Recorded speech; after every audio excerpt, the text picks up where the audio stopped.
শেখ হাসিনার শাসনামলে মাত্র ১ টাকার বিনিময়ে বঙ্গবন্ধু শেখ মুজিবুর রহমানের বায়োপিক মুজিব একটি জাতির রূপকার চলচ্চিত্রে অভিনয় করেছিলেন অভিনেতা আরিফিন শুভ।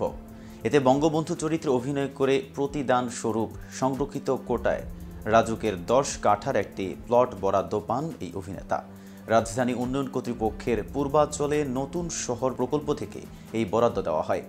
সরকারের সিদ্ধান্ত অনুযায়ী গত বছর ২৭ নভেম্বর রাজুকের বোর্ড সভার সিদ্ধান্ত মোতাবেক এই বরাদ্দ দেওয়া হয়।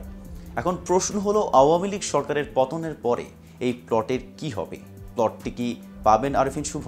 চলুন জেনে নেওয়া যাক এর বিস্তারিত। আপনাদের সাথে আছে আমি মেহেদি হাসান।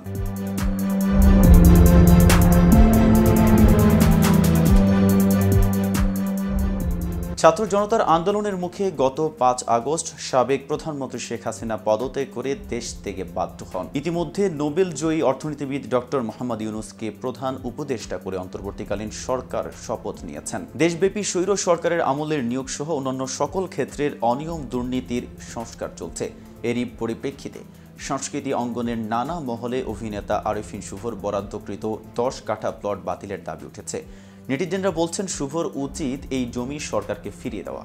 কেউ কেউ অবিলম্বে রাজুকের দেওয়া এই বরাদ্দ বাতিলের জন্য সোচ্চার হয়েছেন। এ বিষয়ে অভিনেতা আরিফিন শুভর মুঠোফোনে যোগাযোগের চেষ্টা করা হলে তিনি তা রিসিভ করেননি।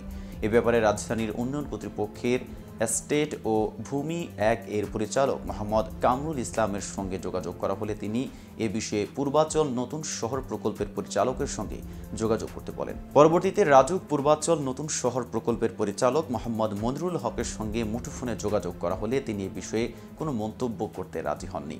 উল্লেখ্য, একই সময়ে রাজুক চিরঞ্জীব মুজিব সিনেমার প্রযোজক লিটন হায়দারের নামেও ৩ কাঠা জমি বরাদ্দ দিয়েছিল।